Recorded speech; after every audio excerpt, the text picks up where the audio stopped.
فیض شاہ جہاں صدائے رمضان۔ بسم اللہ الرحمن الرحیم۔ مولا صلی وسلم دائما ابدا علی حبیبک خیر الخلق کلہم یا رب بالمصطفیٰ بلغ مقاصدنا واغفر لنا ما مضى یا واسع الکرم۔ السلام علیکم ناظرین و سامعین کرام، 9 نیوز HD کے لائیو اسٹوڈیو سے رمضان المبارک کی اسپیشل ٹرانسمیشن صدائے رمضان کے ساتھ آپ کی خدمت میں حاضر ہے آپ کا میزبان محمد لقمان رضا۔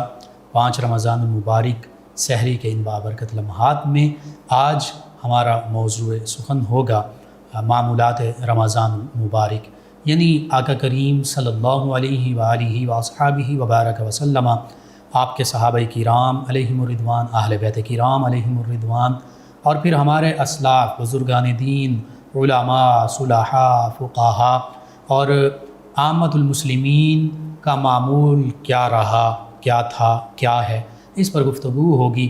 اور ہمارے ساتھ شریک گفتگو ہوں گے ہمارے معزز مہمان اسلامک اسکالر جناب پروفیسر محمد شہباز احمد صاحب۔ ان کے ساتھ آقا کریم صلی اللہ علیہ وآلہ وسلم کی بارگاہ ناز میں مدحت سرائی کے لیے موجود ہوں گے ہمارے مہمان ثنا خان جناب محمد قمر ارشاد حسینی صاحب۔ میں آپ دونوں معزز مہمانوں کو خوش آمدید کہتا ہوں۔ ناظرین و سامعین، رمضان المبارک کا یہ بابرکت مہینہ کہ پہلا عشرہ رحمت، دوسرا عشرہ مغفرت، تیسرا عشرہ جہنم سے آزادی، یہ حقیقت میں اسی وقت ہمارے لیے رحمت، مغفرت اور جہنم سے آزادی کا باعث بن سکتا ہے جب ہم اس پورے رمضان المبارک یعنی تینوں عشروں کی قدر کریں۔ اللہ اور اس کے پیارے حبیب صلی اللہ علیہ وآلہ وسلم کے جو احکامات ہیں ان کی اتباع کرتے ہوئے اس ماہ محترم کی برکتوں کو سمیٹ سکیں۔ ہمارے اسلاف کا، بالخصوص آقا کریم صلی اللہ علیہ وآلہ وسلم کا، صحابہ کرام علیہ الرضوان کا، اہل بیت کرام علیہ الرضوان کا معمول مبارک کا اس میں کیا تھا؟ عبادت، خشوع و خضوع، اللہ کی رضا اور خوشنودی۔ اسی حوالے سے تفصیل کے ساتھ گفتگو کریں گے جناب پروفیسر محمد شہباز احمد بٹ صاحب۔ نبی کریم صلی اللہ علیہ وآلہ وسلم کا بہت خوبصورت معمول مبارکہ، اور پھر قرآن مجید فرقان حمید میں بھی رمضان المبارک کے حوالے سے ہماری مکمل رہنمائی کی گئی۔ آقا کریم صلی اللہ علیہ وآلہ وسلم کے فرامین مبارکہ ہمارے سامنے، اس حوالے سے ہمارے ناظرین کی ضرور آپ رہنمائی فرما دیجئے کہ ہمیں یہ رمضان المبارک کیسے گزارنا ہے۔ بسم اللہ الرحمن الرحیم۔ اللہم صلی علی سیدنا و مولانا محمد وعلی آل سیدنا و مولانا محمد وبارک وسلم۔ قبلہ مفتی صاحب، یقیناً یہ ہماری خوش بختی ہے اور رمضان کی اس بابرکت لمحات میں ہمیں اللہ اور اس کے رسول کے ذکر کا موقع ملا۔ بے شک۔ اور آج ہم یہ سیکھنا چاہ رہے ہیں اور ہمارے ناظرین بھی، اور آپ کے توسط سے پوری دنیا میں یہ پیغام جائے گا کہ ہم رمضان کو کیسے گزاریں۔ جی۔ جب اللہ تبارک و تعالیٰ کی یہ رحمتوں کا نزول ہوتا ہے اس ماہ میں، اور کوئی گھڑی ایسی نہیں جاتی کہ جس میں اللہ تبارک و تعالیٰ کا کرم، اس کا لطف، اس کی عنایات اور اس کی خاص رحمتوں کے دروازے بندوں پہ نہ کھلے ہوئے۔ اللہ اکبر، بے شک۔ قرآن کی آیت میں واضح ہے جہاں پر ہمیں حکم دیا گیا کہ تم پر روزے فرض کیے گئے۔ اب اس کا مقصد کیا ہے؟ جی۔ روزہ صرف کیا بھوکا رہنا ہے صبح سے لے کے شام تک؟ کیا یہی صرف مقصد تھا؟ اللہ یہ چاہتا ہے، اس کا تقاضا بندوں سے یہی تھا؟ تو یقیناً اللہ تبارک و تعالیٰ نے جہاں روزے کو فرض کیا، ساتھ اس کا مقصد بھی بیان کر دیا۔ بے شک کہ لعلکم تتقون، سبحان اللہ، بے شک، تاکہ تم تقوی اختیار کرو، متقی اور پرہیزگار بن جاؤ۔ اور تقوی ایک الگ چیپٹر ہے، موضوع ہے، اس پہ جتنی بھی ڈیٹیل سے بات کی جائے وہ کم ہے، لیکن یہ ہے کہ اپنے آپ کو ہر قسم کے گناہ سے بچانا، ہر قسم کی جو ہے وہ آلودگی سے بچانا، بے شک، یہ تقوی ہے۔ سبحان اللہ، اور یہی روزے کا مقصد ہے۔ یہی روزے کا مقصد، اللہ اکبر، بالکل۔ اور یہی وہ بنیادی، اگرچہ یہ میرے موضوع سے نہیں ہے مطابقت بات رکھتی، لیکن میں صرف اس کو حضرت اقبال کے حوالے سے، کہ جو ان کا فلسفہ خود ہی ہے اس کے جو مدارج انہوں نے بیان کیے کہ آپ اپنے آپ کو کیسے پہچان سکتے ہو، اپنی معرفت کیسے حاصل کر سکتے ہو، تو انہوں نے 3 مدارج بیان کیے، اور اس میں پہلا جو درجہ ہے وہ ہے ضبط نفس۔ اللہ اکبر، یہی تقویٰ ہے بالکل کہ اپنے آپ کو تزکیہ باطن کہتے ہیں۔ تزکیہ باطن کہتے ہیں، کیا خوبصورت لفظ آپ نے بولا، تزکیہ باطن، تزکیہ نفس۔ یہی حضرت اقبال نے کہا نا کہ وہ پھر وہ مقام ملتا ہے۔ اس کے بعد پھر دوسرا درجہ ہے اطاعت رسول صلی اللہ علیہ وسلم، بے شک ٹھیک، اور اس کے بعد نیابت الہی کا درجہ ہے کہ جہاں پھر حضرت اقبال کے آپ اس شعر کو پڑھیں گے تو آپ کو سمجھ آ جائے گا کہ خود ہی کو کر بلند اتنا کہ ہر تقدیر سے پہلے خدا بندے سے خود پوچھے بتا تیری رضا کیا ہے۔ اللہ اکبر، یہ مدارج ہیں اس کے، بالکل اور صحیح۔ روزہ ہمیں اس کی طرف لے جانے والا پہلا ذریعہ ہے بے شک صحیح، کہ ہم تقوی اختیار کریں، ہم متقی بن جائیں، اللہ کے پسندیدہ بندوں میں بن جائیں۔ بے شک میری اور آپ کی، پورے انسانوں کی، پورے مسلمانوں کی یہی خواہش ہے نا کہ اللہ ہم سے راضی ہو جائے، بالکل تو وہ بتا رہا ہے کہ میں نے کس طرح آپ سے راضی ہونا ہے، اللہ اکبر، اور وہ کیا ہے، وہ تقوی ہے۔ اور نبی کریم صلی اللہ تعالی وسلم کے معمولات کی طرف آئیں، آپ کی زندگی شروع پہلے دن سے لے کر 63 سالہ عمل مبارک، پوری زندگی اس طرح کی ہے کہ اس کے کسی ایک لمحے کے کروڑویں حصے میں بھی کوئی انگلی نہیں اٹھا سکتا۔ اللہ اکبر، بے شک پاکیزہ زندگی، پاکیزہ زندگی اور اسوہ حسنہ، اسوہ حسنہ جی۔ اور پہلے بھی انبیاء آئے اور ہمارا ایمان ہے ان پر، بے شک، لیکن اللہ تبارک و تعالیٰ نے کسی کی بھی زندگی کو اسوہ قرار نہیں دیا۔ سبحان اللہ، یہ صرف میرے اور آپ کے آقا حضرت سیدنا محمد رسول اللہ صلی اللہ علیہ وسلم خاتم النبیین کی زندگی کو جو ہے وہ اسوہ قرار دیا گیا۔ یعنی کمپلیٹ رول ماڈل آقا کریم صلی اللہ علیہ وسلم کی حیات مبارکہ، آقا علیہ الصلوۃ والسلام کی زندگی کسی بھی اعتبار سے آپ دیکھیں، کسی بھی اعتبار سے، صرف یہ عبادات کے اعتبار سے نہیں، یہ اوپن چیلنج ہے پوری کائنات کے لیے، کائنات کے، بے شک، کہ آپ کسی بھی نہج پر آ کر، کسی بھی منہج میں آ کر، اور کسی بھی شعبے میں آ کر نبی کریم صلی اللہ علیہ وسلم کی زندگی کو دیکھو تو آپ صلی اللہ تعالی وسلم کی زندگی نقطۂ کمال اور عروج پہ نظر آتی ہے۔ اللہ اکبر، یعنی معاملات ہوں، اخلاقیات ہوں، عبادات ہوں، عسکری پہلو ہو، معاشی، اقتصادی، انفرادی، اجتماعی، کوئی بھی پہلو ہو، کوئی بھی پہلو ہو، اللہ اکبر، وہ معاشرت کا ہے، وہ ازدواجیت کا ہے، بالکل صحیح، ہر پہلو میں قبلہ نبی کریم صلی اللہ علیہ وسلم کی زندگی ہمارے لیے مشعل راہ ہے اور نمونہ ہے۔ اب آپ صلی اللہ علیہ وسلم کی زندگی تو ویسے ہی پاکیزہ، سبحان اللہ، پاک، صاف، طاہر، مطہر، تو لیکن پھر جب رمضان المبارک، اور ظاہری بات ہے قدر والا ہی جانتا ہے نا کہ قدر کیا ہے۔ جی پروفیسر صاحب دیکھیے، رمضان المبارک کے معاملات تو آقا کریم صلی اللہ علیہ وسلم کے بالکل بیان ہوں گے۔ آقا کریم صلی اللہ علیہ وسلم رمضان المبارک کی تیاری، استقبال، انتظار کیسے فرمایا؟ کیسے؟ اب یہ دیکھیں آپ کہ حضرت عائشہ صدیقہ رضی اللہ تعالیٰ عنہ فرماتی ہیں کہ جب ماہ رمضان قریب آتا تو آپ صلی اللہ علیہ وسلم کا رنگ مبارک زرد پڑ جاتا، اللہ اکبر، چہرے کا رنگ متغیر ہو جاتا۔ پوچھا گیا کہ یا رسول اللہ یہ کیا؟ فرمایا یہ اس وجہ سے کہ جتنی رحمت اور برکت والا مہینہ آ رہا ہے، کہیں ایسا نہ ہو کہ مجھے کوئی جسمانی عذر ہو جائے اور میں کما حق ہوں اس کا حق ادا نہ کر سکوں۔ اللہ اکبر، اللہ اکبر، مطلب یہ آپ صلی اللہ ہماری تعلیم کے لیے بھی ہماری تعلیم، ورنہ آپ صلی اللہ علیہ وسلم تو وہ ہستی کریم ہیں کہ قرآن نے کہا نا کہ آپ کے صدقے اللہ نے اگلے اور پچھلوں کے گناہ معاف کر دیے۔ سبحان اللہ، سبحان اللہ، اور میری اور آپ کی اور ساری امت کی بخشش کا دار و مدار ہی حضور نبی کریم صلی اللہ علیہ وسلم کی سبحان ذات اللہ، پر بے شک، بے شک، ہو ہی نہیں سکتا کہ کوئی آپ کے اذن کے بغیر جنت میں چلا جائے۔ اللہ اکبر، بے شک، یہ تعلیم امت کے لیے، سبحان اللہ، اور مفکرین نے اور مفسرین نے اور محدثین نے یہ لکھا ہے کہ نبی صلی اللہ علیہ وسلم کا کوئی بھی عمل جو ہوتا ہے وہ تعلیم امت کے لیے، سبحان اللہ، بے شک، اس کو ہم آپ صلی اللہ علیہ وسلم کی ذات کے ساتھ نہیں جوڑیں گے کہ شاید معاذ اللہ کوئی اس طرح کا کمی والا پہلو قطعاً ہو ہی نہیں سکتا۔ بالکل صحیح، تو اور پھر صحابہ کرام رضوان اللہ تعالی علیہم اجمعین بیان کرتے ہیں کہ نبی کریم صلی اللہ علیہ وسلم مبارکباد دیا کرتے سبحان اللہ، سبحان کہ تمہیں مبارک ہو کہ مہینوں کا سردار آ رہا ہے۔ اللہ اکبر، اللہ اور پھر صرف رمضان میں نہیں، آپ دیکھیں کہ رجب سے ہی رمضان کی تیاری شروع ہو جاتی ہے، سبحان اللہ، اور اصل مبارکیں بھی یہی ہیں، تیاریاں بھی یہی، تیاریاں بھی یہی ہیں۔ سبحان اللہ، اور پھر شعبان میں جو ہے وہ آپ صلی اللہ علیہ وسلم اتنی کثرت سے روزے رکھتے کہ اس کو رمضان کے ساتھ ملا دیتے، سبحان اللہ، کیونکہ اس میں بھی برکت والی رات شعبان میں، اور اس میں بھی اللہ نے جو برکت والی رات رکھی ہے اور جو لیلۃ القدر کی صورت میں۔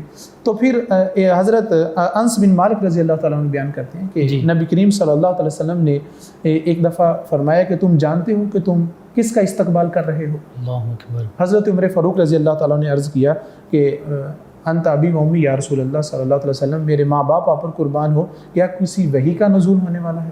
اور یہ استفہامی انداز بھی تعلیم و تعلم تعلیم و تعلم کے لیے، سبحان اللہ، اور کیا کسی دشمن کے ساتھ ہمارا سامنا ہونے والا ہے؟ یعنی کوئی اہم موقع ہے، کوئی اہم موقع ہے جو اس طرح تعجب کے انداز میں بات کی جا رہی ہے؟ تو آپ صلی اللہ علیہ وسلم فرمایا نہیں، رمضان المبارک آنے والا ہے، سبحان اللہ، یہ وہ برکت والا مہینہ ہے کہ جس کی پہلی رات، مفتی صاحب کیا خوبصورت نبی کریم صلی اللہ علیہ وسلم کی حدیث پاک ہے، اور تمام فرامین مصطفیٰ سبحان اللہ، اس میں کوئی دوسری رائے نہیں. آپ نے فرمایا ہے کہ اس کی پہلی رات اللہ تبارک و تعالیٰ تمام اہل قبلہ کو معاف فرما دیتا ہے، اللہ اکبر، اللہ اکبر، سبحان ان کے لیے بخشش و مغفرت کی نوید سنا دی جاتی ہے. تو پھر یہ کتنا بڑا مہینہ اور کتنا عظمت اور رفت والا مہینہ، اور اس سے پھر وہ محروم جو رہ جائے وہ اس کی بدبختی ہو سکتی ہے، اس کے علاوہ اور کچھ نہیں کہا جا سکتا. جہاں نبی کریم صلی اللہ علیہ وسلم امت کو تعلیم دیتے ہیں کہ تم اس کے ایک ایک لمحے کی قدر کرو، بے شک ایک ایک وقت، ایک ایک لمحے کو ضائع نہ کرنا، ورنہ. اور اگر ہم جو ہے وہ آگے جا کے اس پہلو میں ہم ڈیٹیل سے بات کریں گے، ہمارے جو سلف صالحین ہیں یا صحابہ کرام ہیں، جو ہے وہ 6 ماہ رمضان کے استقبال میں گزار دیتے کہ رمضان آنے والا ہے، سبحان اللہ، تیاریوں میں گزار دیتے، اور پھر اگلے 6 ماہ جو ہے وہ اسی شکرانے میں گزار دیتے کہ یا اللہ تو نے ہمیں رمضان عطا کیا، اور رمضان کی یادوں میں، رمضان کی یادوں میں. اللہ اکبر. نبی کریم صلی اللہ علیہ وسلم کی آپ نے تیاریوں کا ذکر فرمایا ہے، بالکل ایسے ہی تھا. نبی کریم صلی اللہ علیہ وسلم رمضان المبارک میں جیسے آپ کے فرامین مبارکہ سے اس کی عبادات کا اجر و ثواب بھی، اس کا بھی ذکر ملتا ہے، اس پر بھی کلام کیجیے گا.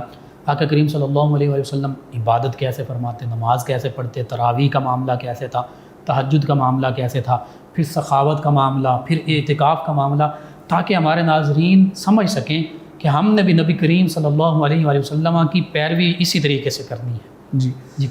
تو جیسے آپ نے معمولات نبی کریم صلی اللہ علیہ وسلم کا ذکر کیا، اس میں اگر آپ سخاوت کو لے لیں پہلے، جی، نبی کریم صلی اللہ علیہ وسلم کی سخاوت، سبحان اللہ.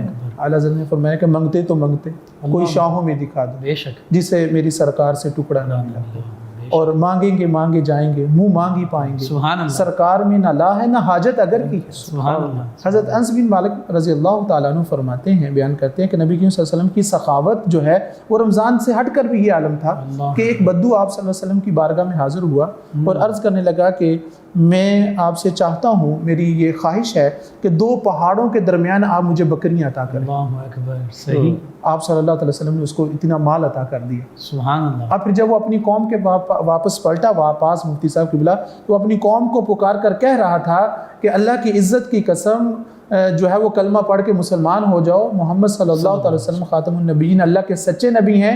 انہیں ایک لمحے کے لیے بھی نہیں سوچا میرا کل کیا بنے گا. اللہ اکبر. اور وہ اتنا نوازتے ہیں کہ کمی رہنے ہی نہیں دیتے، پھر کسی اور در پہ جانے کی ضرورت بھی نہیں پڑتی. سبحان اللہ، سبحان اللہ. یہ سخاوت، یہ سخاوت کا عالم ہے کہ جب حضور نبی کریم صلی اللہ علیہ وسلم کسی کو عطا کر دیتے تو پھر اسے اپنا دامن کسی اور چوکھٹ پہ پھیلانے کی ضرورت اور حاجت ہی نہیں رہتی. بے شک، بے شک. یہ تو غیر رمضان میں آپ صلی اللہ علیہ وسلم کا ہے. حضرت جبیر بن مطعم رضی اللہ تعالیٰ عنہ بیان کرتے ہیں کہ آپ حنین سے واپس آ رہے تھے، غزوہ حنین سے واپس آ رہے تھے نبی کریم صلی اللہ علیہ وسلم، تو راستے میں اعرابیوں نے، بدوؤں نے آپ کو گھیر لیا.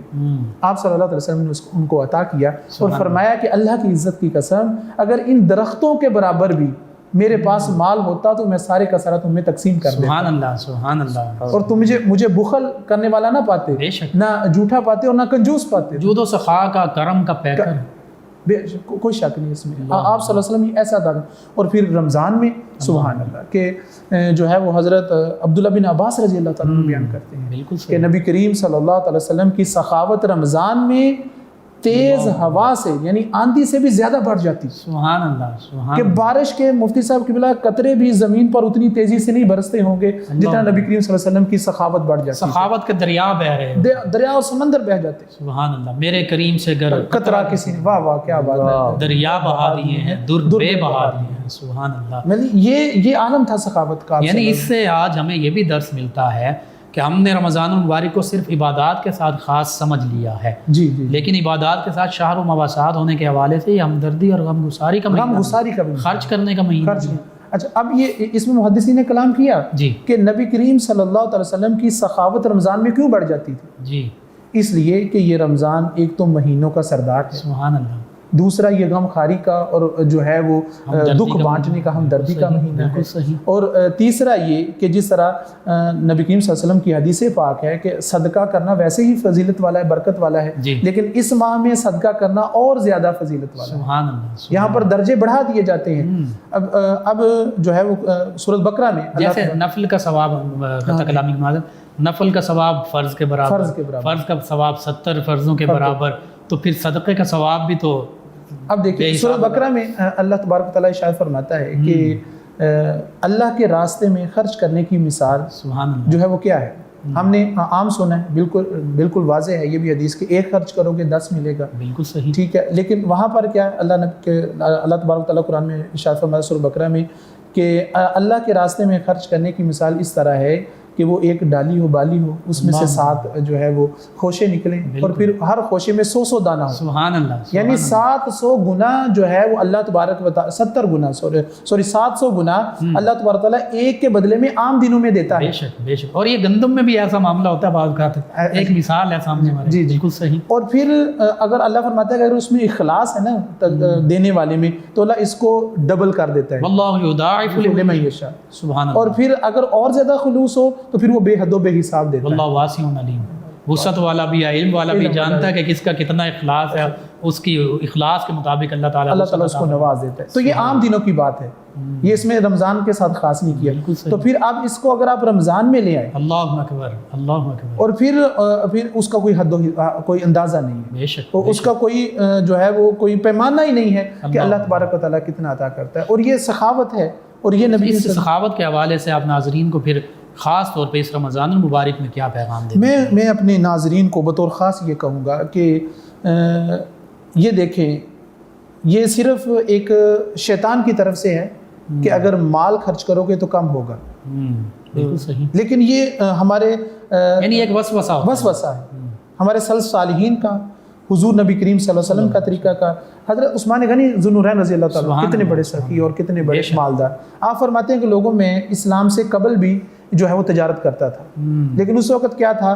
محنت میری زیادہ تھی، نفع کم تھا۔ اللہ اکبر، ٹھیک، لیکن جب میں دائرہ اسلام میں داخل ہوا، غلامی مصطفیٰ کا پٹا گلے میں ڈالا، اب اس کے بعد بھی میں تجارت کرتا ہوں، لیکن اب کیا ہے کہ محنت کم گئی ہے، نفع بڑھ گیا ہے، اللہ اکبر، اور اصل نفع مل رہا ہے، اصل نفع مل رہا ہے۔ اب دیکھنا کہ مفتی صاحب کہ یہ اصول بالکل عقل کے منافی ہے، دنیا کا کوئی بھی معیشت دان اس اصول کو سمجھ نہیں سکتا، ظاہری آنکھوں سے نہیں، ظاہری آنکھوں سے نہیں سمجھ، ظاہری عقل سے نہیں، عقل بھی نہیں بتا بھی نہیں سکتی، اور عقل اس گتھی کو سلجھا بھی نہیں سکتی۔ اللہ اکبر، بے شک۔ تو آپ نے فرمایا کہ عرض کیا گیا کہ کیسے بڑھ گیا؟ کہا کہ اب میری تجارت رب کے ساتھ تجارت، اللہ اکبر اللہ اکبر، جب سے میں نے اپنی تجارت میں اللہ کو شامل کر لیا ہے، میری محنت کم ہو گئی ہے، نفع بڑھ گیا ہے، سبحان اللہ۔ اور قبلہ مفتی صاحب اس میں کوئی مبالغہ رہی نہیں، میں پرسنلی طور پر ایسے افراد کو جانتا ہوں کہ جنہوں نے اپنی ایک کمائی میں خاص حصہ اللہ کے لیے رکھا ہوا ہے، تو پھر شروع میں تو ان کا یہ معاملہ تھا کہ 10 اللہ کے راستے میں اور 90 اپنے 100 میں سے، لیکن اس میں اللہ نے پھر ان کو اتنی برکت ڈالی کہ اب وہ 90 اللہ کی راہ میں خرچ کرتے ہیں اور 10 اپنے لیے رکھتے ہیں، اور اس 10 میں بیسی ہر سال ایک نیا بزنس شروع کرتے ہیں، اور ہو سکتا ہے وہ 10 پہلے والے 90 سے زیادہ ہوں جو اپنے لیے رکھتے ہیں، یعنی دنیاوی نفع بھی مل رہا ہے، اور اخروی نفع جو ہے وہ تو سٹور ہو رہا ہے، ذخیرہ ہو رہا ہے۔ اسرائیلی روایات میں سے وہ جو حضرت موسیٰ والا واقعہ بڑا مشہور ہے کہ اس نے عرض کی کہ جتنا بھی رزق ہے مجھے ایک دفعہ دے دیا جائے تاکہ میں جی بھر کے کھا تو سکوں، کیا ہے فاقے کر رہا ہوں۔ بالکل صحیح۔ تو پھر جب وہ ملا تو اس نے کیا کیا؟ سارا اللہ کے راستے میں خرچ کیا، لوگوں کو کھلانا، لوگوں کو لنگر چل رہے ہیں، یہی اولیاء اللہ، یہی اولیاء کا طریقہ ہے، اور یہی ان کا جو ہے وہ مزاج تھا اولیاء کرام کا کہ وہ کھلانے والے تھے، اور یہ بندگی ہے کھلانا، سبحان اللہ۔ یہی روزہ میں بتاتا ہے، روزہ میں یہی بتاتا ہے کہ غلام صاحب کہ حضرت بابا فرید الدین مسعود گنج شکر شیخ الاسلام والمسلمین وزہد الانبیاء کا فرمان ہے، ان سے پوچھا گیا کہ بندگی کیا ہے؟ آپ نے فرمایا کہ لوگوں کو کھلانا یہ بندگی۔ اللہ اکبر۔ اور حدیث مبارکہ میں بھی افضل اسلام کا عمل جو ہے سلام کرنا اور کھانا کھلانا۔ حضرت عبداللہ بن سلام سے یہی انہوں نے کہا، حضرت جو یہودیوں کے بہت بڑے عالم تھے، جب وہ کہتے ہیں میں نے پہلا کلام جو اسلام لے کے آئے حضرت عبداللہ بن سلام رضی اللہ تعالیٰ عنہ، کہ انہوں نے کہا جو میں نے پہلا کلام نبی کریم صلی اللہ علیہ وسلم سے سنا وہ یہی تھا کہ سلام عام کرو، سبحان اللہ، لوگوں کو کھانا کھلاؤ، اور جس وقت لوگ رات کو سو رہے ہوں نماز ادا کرو، سلامتی کے ساتھ جنت میں داخل ہو جاؤ۔ اللہ اکبر، اللہ اکبر، ماشاء اللہ۔ ناظرین، بہت ہی خوبصورت گفتگو کہ رمضان المبارک میں نبی کریم صلی اللہ علیہ وآلہ وسلم کے معمولات کیا تھے، اور ان معمولات کا تو ہم احاطہ ہی نہیں کر سکتے۔ ایک سخاوت کے پہلو پہ گفتگو ہو رہی ہے، اور حقیقت یہ کہ سخاوت پر بھی گفتگو تشنا ہی رہ گئی ہے۔ بہرحال یہ بابرکت لمحات رمضان المبارک کے 9 نیوز HD کے لائیو اسٹوڈیو سے اسپیشل ٹرانسمیشن صدائے رمضان، یعنی رمضان کی آواز کیا ہے اس پر ہم نے کان دھرنے ہیں، توجہ کرنی ہے۔ یہی رمضان کی آواز ہے کہ عبادات بالکل ضروری ہیں، لازمی کیجئے، رحمتیں، مغفرتیں، جہنم سے آزادی یہ حاصل کیجئے، لیکن اس صدا میں ایک صدا یہ بھی ہے کہ سخاوت کو اپنائیے، غم گسار بنیے، ہمدرد بنیے، معاون بنیے، اپنے مسلمان رشتہ داروں کے ساتھ ان کی مدد کیجئے، اپنے پڑوسی محلے دار کی مدد کیجئے، پھر امت مسلمہ کی مدد کے لیے اپنے ہاتھوں کو وسیع کیجئے۔ اس دوران بارگاہ نبی صلی اللہ علیہ وآلہ وسلم میں گلہائے عقیدت پیش کریں گے ہمارے معزز مہمان ثنا خان جناب محمد قمر ارشاد حسینی صاحب۔ جی جناب محمد قمر ارشاد حسینی صاحب۔ کوئی دنیا عطا میں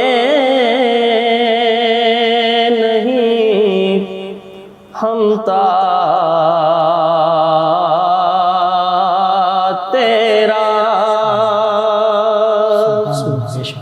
ہو جو حاتم کو میسر یہ نظارہ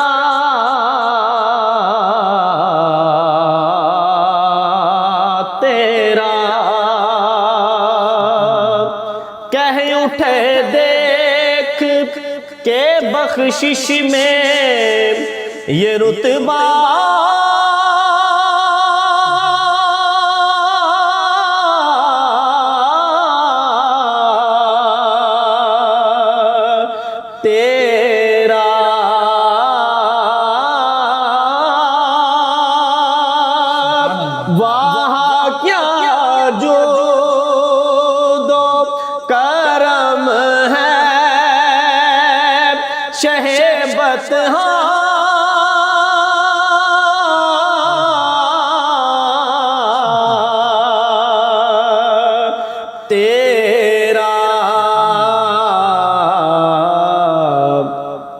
نہیں سنتا ہی نہیں مانگنے والا تیرا، نہیں سنتا ہی نہیں مانگنے والا تیرا۔ قبلہ مفتی صاحب شعر دیکھیے گا کہ کچھ بشر ہونے کے ناطے تجھے خود سا جانے، اور کچھ محض پیامی ہی خدا کا جانے، ان کی اوقات ہی کیا ہے کہ یہ اتنا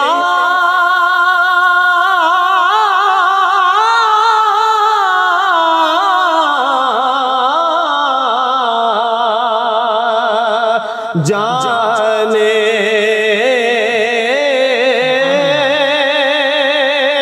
فرش والے تیری شوکت کا علو کیا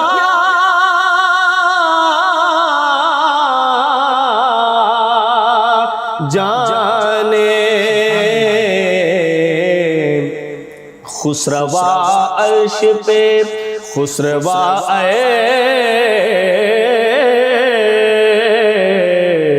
خسروا عیش پہ اڑتا ہے پھر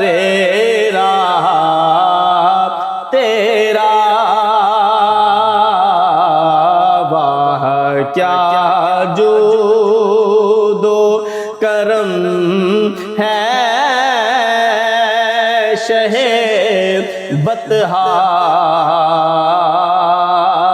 تیرا، اور کئی نسلوں سے غلامی کا یہ رشتہ ہے بہار، اور یہی طفلیوں جوان،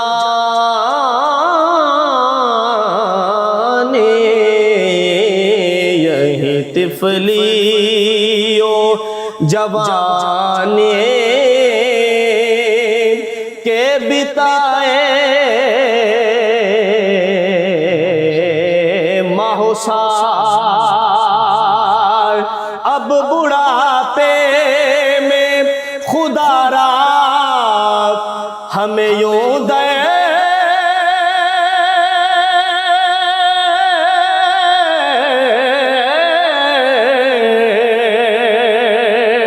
سیناٹا،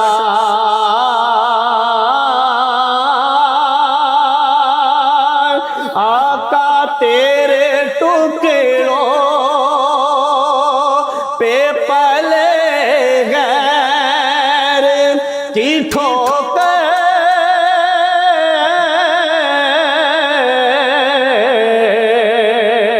پہ نہ ڈال، جھڑکیاں کھائیں کہاں چھوڑے کے صدقہ تیرا، واہ کیا جود و کرم ہے شہ بطحا تیرا، اور مقطع ہے کہ تجھ سے ہر چند وہ ہے قدر و فضائل میں رفیع، کرنا سراج مگر فکر رضا میں توسیع، پاس اس کے بھی شفاعت کا وسیلہ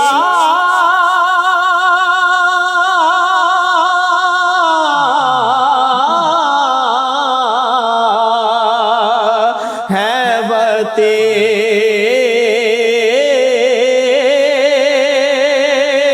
تیری سرکار، آقا تیری سرکار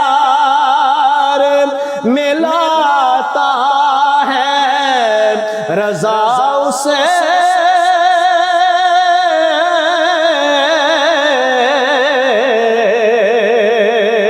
کو شفیع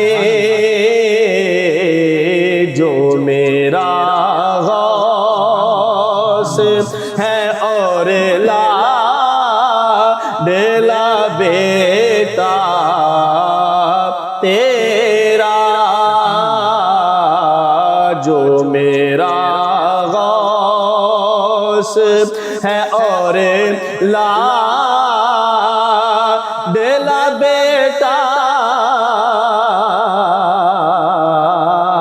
تیرا،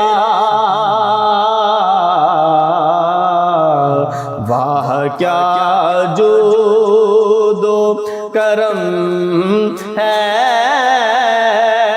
شہ بطحا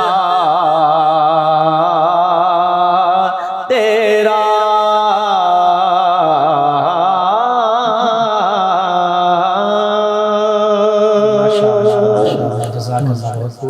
جی ناظرین، 9 نیوز HD کے لائیو اسٹوڈیو سے رمضان المبارک کی یہ اسپیشل ٹرانسمیشن ان بابرکت لمحات میں آپ کی خدمت میں پیش کی جا رہی ہے۔ آقا کریم صلی اللہ علیہ وآلہ وسلم کی بہت خوب مدحت سرائی کی گئی۔ آج کا ہمارا موضوع معمولات رمضان المبارک، یعنی ہم نے رمضان المبارک کو غفلت میں نہیں گزارنا، سستی اور کاہلی میں نہیں گزارنا۔ یہ رمضان المبارک کا مہینہ ہمارے لیے ایک خوبصورت چانس ہے، ایک موقع ہے کہ ہم اپنے آپ کو سنوار سکتے ہیں۔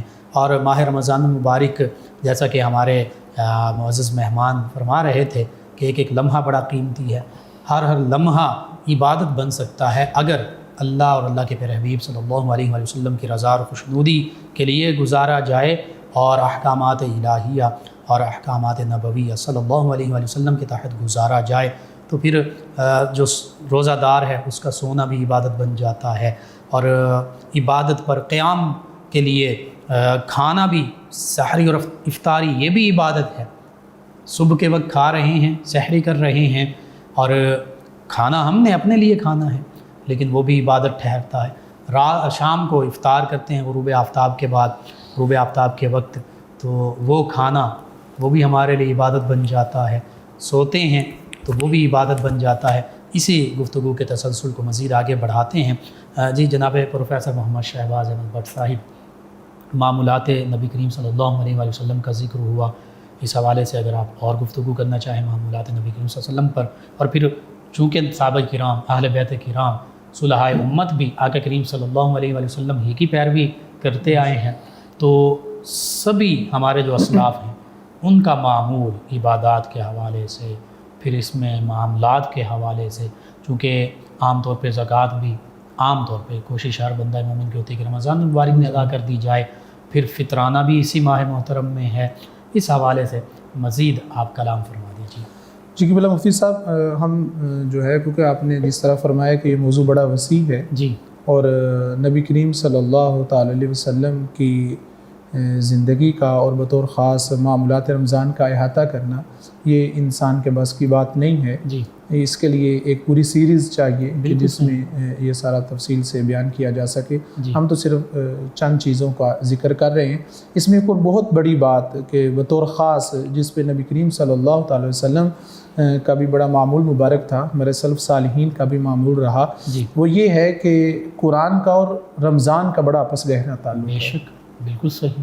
تو جس طرح حدیث پاک میں آتا ہے کہ نبی کریم صلی اللہ علیہ وسلم نے فرمایا کہ روزہ اور قرآن قیامت والے دن دونوں جو ہیں وہ اللہ کی بارگاہ میں جو ہے وہ شفاعت کرے گا، اللہ اکبر، سفارشی بنیں گے، سفارشی بنیں گے۔ روزہ یہ عرض کرے گا اللہ کی بارگاہ میں کہ میں نے صبح سحر سے لے کر افطار تک اس کو کھانے پینے سے روکا رکھا، اللہ اکبر، میری جو ہے وہ یہ اوامر اور نواہی پر جو ہے وہ کاربند رہا، اللہ اکبر، اس نے کوئی ایسا فعل نہیں کیا کہ جس پر جو ہے وہ تیری ناراضی کا سبب، جو روزے کے منافی ہو، روزے کے منافی ہو، شریعت کے منافی ہو، تو میری گواہی اس کے حق میں قبول کر۔ اللہ اکبر، سبحان اللہ۔ اور اس طرح رمضان کہے گا کہ قرآن کہے گا کہ اے میرے مالک، میں نے رات کو اس کو بستر پر لیٹنے نہیں دیا، اللہ اکبر، یہ قیام کی صورت میں رہا اور میری تلاوت کرتا رہا، سبحان اللہ، اور اس کی جو شب کے لمحات ہیں وہ میرے ساتھ گزرے، سبحان اللہ، اس لیے میری گواہی اس کے حق میں قبول کر۔ سبحان تو اللہ، اللہ تبارک و تعالیٰ دونوں کی گواہی کو قبول کرے۔ اللہ اکبر، یعنی قرآن اور رمضان یہ بھی ہماری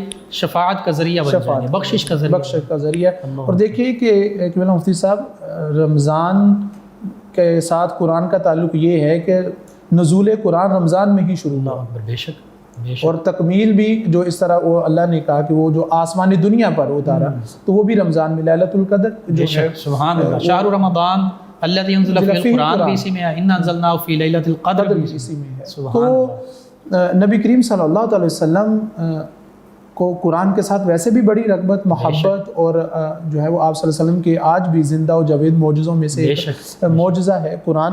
تو حضرت حذیفہ بن یمان رضی اللہ تعالیٰ عنہ، رازدان مصطفیٰ صلی اللہ علیہ وسلم کے، جن کے کہتے ہیں کہ مجھے رمضان کی راتوں میں نبی کریم صلی اللہ علیہ وسلم کے پاس ٹہلنے کا موقع ملا، اللہ، تو میں نے کیا دیکھا کہ آپ صلی اللہ علیہ وسلم نے نفل شروع کیے، نماز نفل شروع کی، سورت بقرہ تلاوت کی، ٹھیک، سورت آل عمران تلاوت کی، سبحان اللہ، سورت نساء تلاوت کی، سبحان اللہ، اور پھر اس میں جہاں کہیں اللہ تبارک و تعالیٰ کے خوف کی آیت آتی، اللہ تبارک و تعالیٰ سے مانگنے کی آیت آتی، تو نبی کریم صلی اللہ علیہ وسلم پر وہ کیفیت طاری ہوتی، اللہ اکبر، گریہ ازاری طاری ہوتا، اور آپ صلی اللہ علیہ وسلم اللہ سے مانگتے اس انداز میں، سوال کرتے، اور پھر آپ صلی اللہ تعالی وسلم کی 2 رکعتیں مکمل نہیں ہوئی تھیں کہ سیدنا حضرت بلال حبشی رضی اللہ تعالیٰ عنہ نے اذان فجر کی اذان اللہ دی. اکبر. یہ معمولات رمضان اور معمولات نبی صلی اللہ تعالی وسلم کے. سبحان اللہ.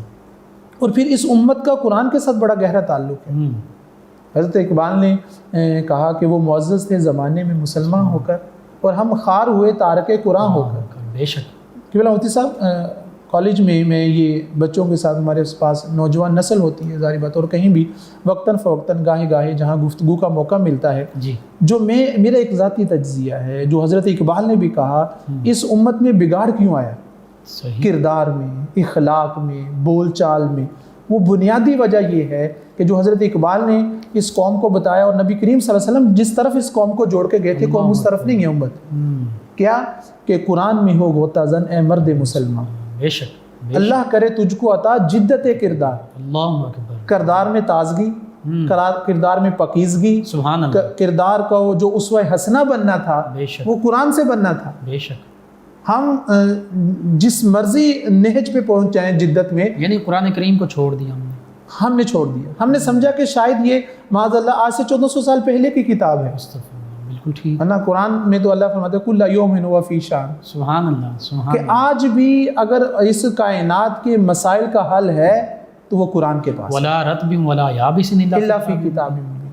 اور کائنات کا سربستہ راز آج جو سائنٹسٹ کھول رہے ہیں ان کی سمجھ میں آ رہا ہے تھوڑے سے اس کا احاطہ اور اس کا بیان پہلے سے قرآن میں موجود ہے. بینہما برزخ لا یبغیان, وہ جو آج سمندر دریافت کر رہے ہیں جن کے دونوں کا پانی مختلف ہے, رنگ مختلف ہے, لیکن آپ اپنی سرحدوں میں مختلف ہے, لیکن وہ آپس میں مل نہیں ہوتے. قرآن نے 1400 سال پہلے بیان کر دیا. اور دیکھیں معجزات قرآن چونکہ ہمارا موضوع نہیں ہے, ورنہ چاند پہ لوگ جائیں گے, یہ قرآن نے پہلے بیان کر دیا. اللہ اکبر. سبحان اللہ. سورۃ انشقاق میں 30واں پارہ ہے, فما لہم طبق ان طبق, کہ ایک طبق سے دوسرے طبق پہ جائیں گے, اور پھر ساتھ یہ کہہ دیا فما لہم لا یؤمنون, اور ایمان بھی لے کے نہیں آئیں گے. اللہ اکبر. اور آج کے جدت میں ہمیں یہ پتہ چلتا ہے جدید علم میں کہ وہ 3 لوگ تھے جو چاند پہ گئے, اور تینوں کے تینوں جو ہے وہ کافر مرے, کوئی بھی مسلمان نہیں ہوا. تو قرآن تو انسان کو جو ہے وہ زندگی دیتا ہے. بے شک. بے شک.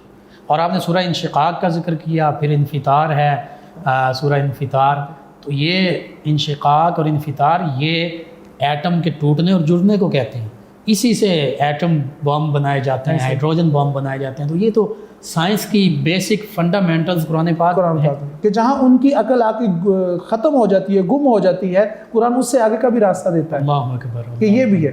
اور پھر بدقسمتی کی قبلہ مفتی صاحب ہماری قوم کی یہ ہے جو بہت بڑا المیہ ہے. آج دیکھ لیں کہ رسوائی اور خاری ہم پر مسلط ہے تو اسی بنیاد پر ہے کہ چلو ہمیں چاہیے تو یہ تھا, ہم نے سمجھ لیا کہ یہ قرآن صرف اور صرف مردوں کو بخشوانے کے لیے ہے, یہ زندہ و جاوید لوگوں کے لیے, یہ تو زندگی دینے کے لیے, مردوں کو زندگی دینے, مردوں کو زندگی دینے, مردہ دلوں کی زندگی ہے, زندگی اس میں شفا ہے اس میں. بے شک. اور اس میں آپ دیکھیں نا ہمارے کچھ ہاسپٹل ایسے ہیں کہ جہاں قرآن کی تلاوت اب سنائی جاتی ہے. سورہ رحمان لا علاج بیماریوں کا علاج ہے کہ یہ شفا دیتا ہے. سبحان اللہ. وشفاء لما فی الصدور وننزل من القرآن ما هو شفاء. صحابہ کرام علیہم رضوان, ہمارے اسلاف بزرگان دین, ان کے معمول بھی ناظرین تک پہنچا دیجئے. یہ جو چیزیں ہوتی ہیں نا, ان سے پھر ہمیں انسپائریشن ملتی ہے. ناظرین بھی سمجھتے ہیں کہ یہ ہمارے لیے ایک متحرک ہونے کا ذریعہ ہے. بالکل صحیح. قبلہ مفتی صاحب صحابہ کرام تو ایسی ہستیاں گزری ہیں کہ یقین مانے کہ واقعی کائنات میں ان جیسے دوبارہ لوگ نہیں پیدا ہوئے, نہ پہلے نہ بعد. بالکل صحیح. پاکیزہ قلوب, پاکیزہ, اور انہیں صحبت بھی کتنی بڑی حاصل. سبحان اللہ. اور پھر ان کی تو ہمہ وقت کوشش یہ ہوتی تھی کہ آپ کسی بھی صحابی رسول کا عمل جو ہے وہ آپ سنت سے ہٹ کے نہیں دکھا سکتے. بالکل صحیح. بالکل صحیح. کہ وہ تو اس جستجو میں رہتے تھے کہ کون سا ایسا عمل ہے کہ جو ہمارے آقا کرتے ہیں اور ہم نہیں کرتے, ہم بھی وہ کریں. اسی لیے وہ طور خاص فرمایا کہ علیکم بسنتی و سنت الخلفاء الراشدین المہدیین. بالکل. اور پھر یہ دیکھو نا, یہ کتنا بڑا واضح پیغام ہے صحابہ کرام کے لیے, ہمارے لیے, کہ واضح پیغام دیا آقا صلی اللہ علیہ وسلم نے. فرمایا کہ اصحاب کا نجوم. اللہ اکبر. سبحان کہ وہ ستاروں کی مانند ہے، کیونکہ یہ پرانے جس کی بھی اقتدا کرو گے، جس کی بھی پیروی کرو گے، جس کے بھی راستے پہ چلو گے، جس کے بھی اسوہ کو اپناؤ گے، ہدایت پا جاؤ۔ سبحان اللہ۔ اور پھر اہل بیت کرام کشتی نوح، سبحان اللہ، یعنی جوڑ دیا دونوں سفر کے لیے سواری کی بھی ضرورت ہے اور منزل کے تعین کے لیے ستاروں کی بھی ضرورت، جوڑ دیا کہ یہ ایک ہی چیز ہے۔ اور پھر صحابہ کرام دیکھیں کہ نبی کریم صلی اللہ علیہ وسلم نے وہ صوم وصال رکھنا شروع کیے، اب حکم نہیں تھا، بالکل صحیح، لیکن صحابہ کرام نے بھی اتباع شروع کر دی۔ سبحان اللہ، سبحان اللہ۔ لیکن جب وہ اس معاملے کی حد تک جا رہے تو پھر وہ آپ تصور کریں، آپ جو ہے وہ تجزیہ کریں، آپ غور کریں کہ وہ رمضان کے روزوں کو کس طرح قدر اہمیت دیتے ہوں۔ بالکل آقا کریم صلی اللہ علیہ وسلم کی ہو بہو اتباع کرنے کی کوشش کیا کرتے، بالکل من وان، کہ ایک رتی برابر بھی فرق نہیں ہے۔ حضرت ابو ہریرہ رضی اللہ تعالیٰ عنہ بیان فرماتے ہیں کہ جب رمضان آتا تو ہمارا معمول یہ ہوتا کہ وہ حضرت ابو ہریرہ رضی اللہ تعالیٰ عنہ اور ان کے شاگرد جو ہے وہ سارے کا سارا وقت جو ہے وہ مسجد میں گزارتے۔ سبحان اللہ، سبحان اللہ۔ کیوں کہ کہیں ایسا کوئی عمل نہ ہو جائے ہم سے، یا ایسا کوئی لمحہ ہمارا ضائع نہ چلا جائے کہ جو روزے کے منافی ہو۔ اللہ اکبر، اتنی احتیاط، اتنی احتیاط۔ اور حضرت امام مالک رضی اللہ تعالیٰ عنہ محدث مدینہ، ان کا معمول تھا کہ وہ پورا سال جو ہے وہ مسجد نبوی میں درس حدیث دیا کرتے تھے، سبحان اللہ۔ لیکن جب رمضان آتا تو رمضان المبارک میں وہ درس حدیث ترک کر دیتے، اپنا سارے کا سارا وقت جو ہے وہ قرآن کے ساتھ، سبحان اللہ، سبحان اللہ، قرآن پڑھتے اور اس میں ہی متزن رہتے۔ سبحان اللہ۔ اور سلف صالحین صحابہ کرام کا معمول ہے، مفتی صاحب قبلہ، کہ جو ہے وہ بعض صحابہ کرام ایسے ہیں کہ جو دن میں ایک مرتبہ قرآن ختم کرتے اور ایک قرآن رات کو ختم کرتے۔ اللہ اکبر۔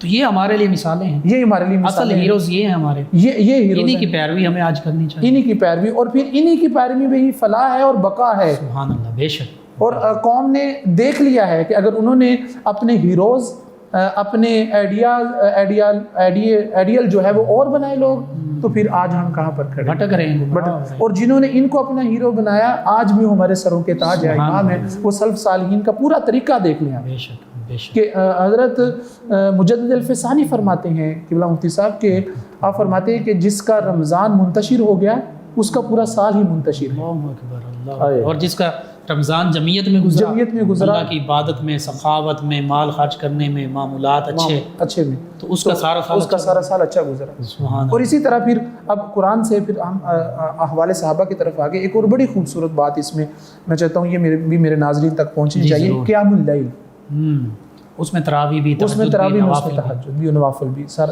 صحابہ کرام کا معمول یہ ہوتا ہے کہ بعض صحابہ کرام 4 تراویح پڑھتے، اس میں جب ترویحہ کیا جاتا، آرام اور سکون کیا جاتا، اس میں پھر 4 نفل اور پڑھتے۔ اللہ اکبر۔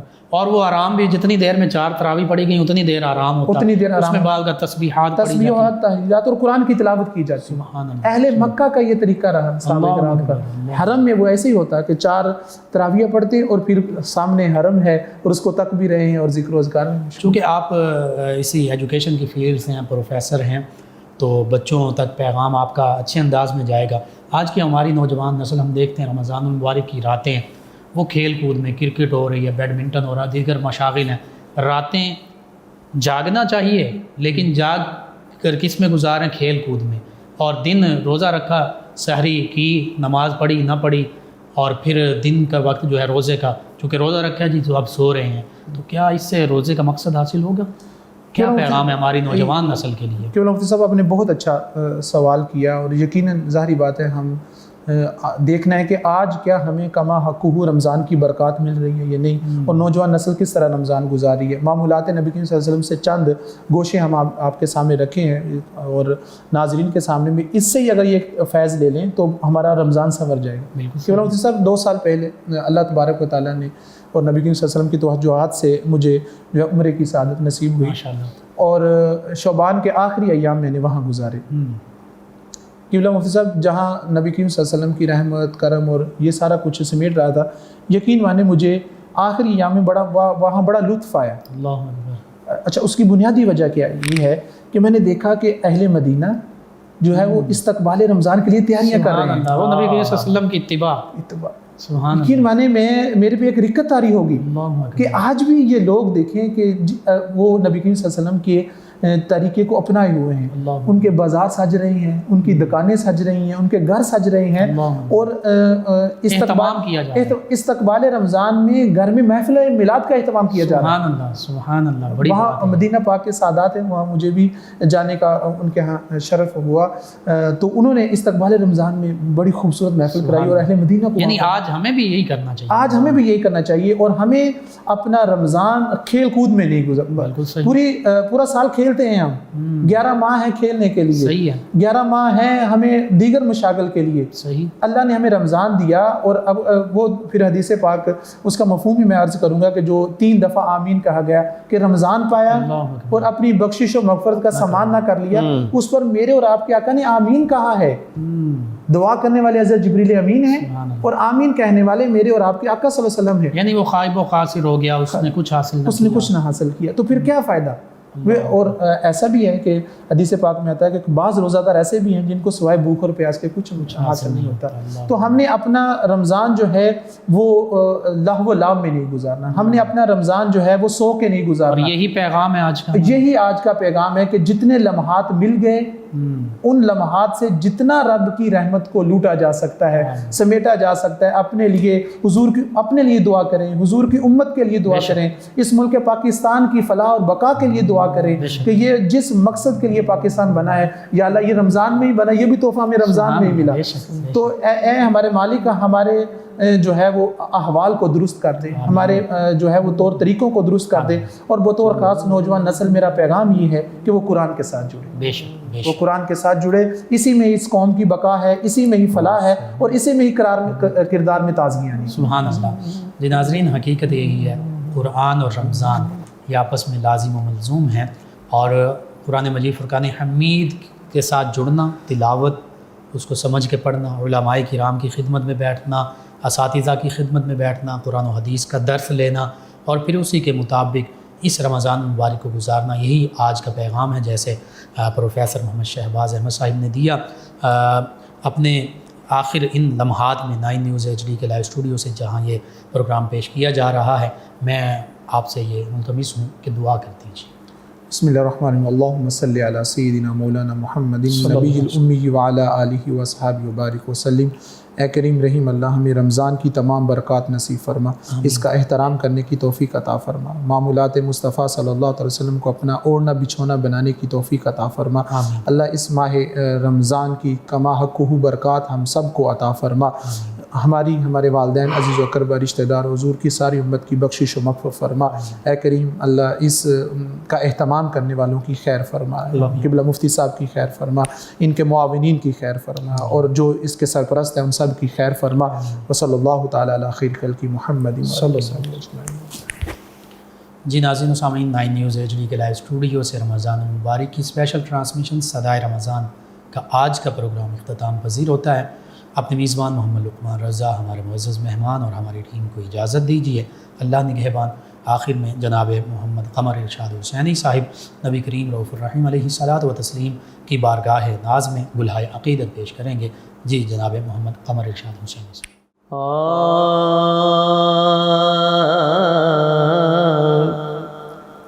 آپ سا دونوں جہاں میں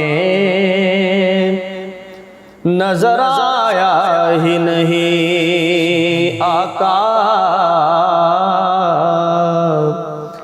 آپ سا دونوں جہاں میں نظر آیا ہی نہیں، کیونکہ اللہ نے کوئی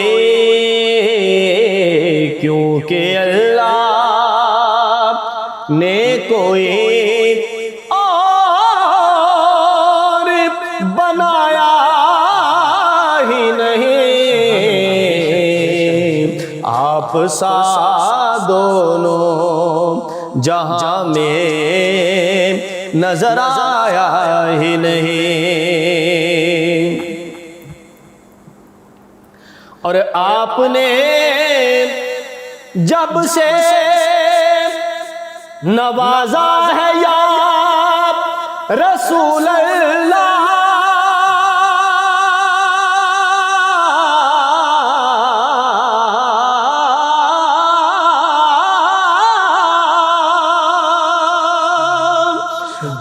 نے جب سے نوازا ہے یا رسول اللہ،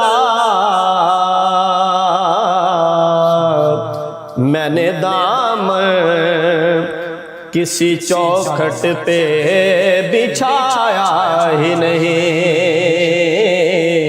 میں نے دامن کسی چوکھٹ پہ بچھایا ہی نہیں، کیونکہ اللہ نے کوئی اور بنایا ہی نہیں، آپ سا دونوں۔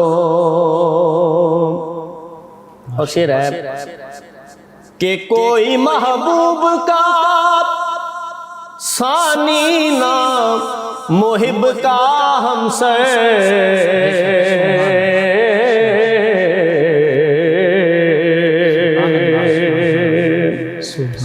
کوئی محبوب کا ثانی نہ محب کا ہمسر، ایک کا جسم نہیں ایک کا سایہ ہی نہیں، ایک کا جسم نہیں ایک کا سایہ ہی نہیں، کیونکہ اللہ نے کوئی اور بنایا ہی نہیں، آپ سا دونوں جہاں میں نظر آیا ہی نہیں۔ اور جب کہا قبر میں سرکار نے یہ میرا ہے،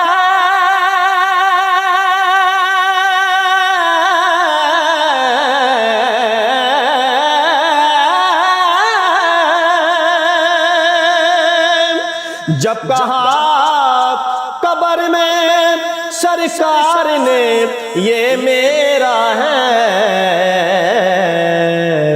تو پھر نکیروں نے مجھے ہاتھ لگایا ہی نہیں، پھر نکیروں نے مجھے ہاتھ لگایا ہی نہیں، کیونکہ اللہ نے کوئی، کیونکہ اللہ نے کوئی، کیونکہ اللہ نے کوئی اور بنایا ہی نہیں، آپ سا دونوں جہاں میں نظر آیا ہی نہیں۔ اور مقطع ہے کہ آپ کی نعت ہی شہزاد کا سرمایہ ہے،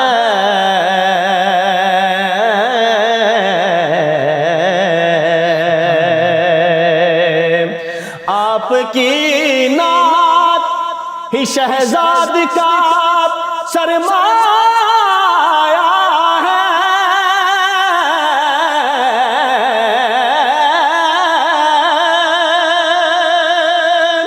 آپ کی نعت ہی شہزاد کا سرمایہ ہے، ورنہ اس نکمے نے تو کچھ اور کمایا ہی نہیں، کیونکہ اللہ نے کوئی اور بنایا ہی نہیں، آپ سا دونوں جہاں میں نظر آیا ہی نہیں، آپ سا دونوں جہاں میں نظر آیا ہی نہیں۔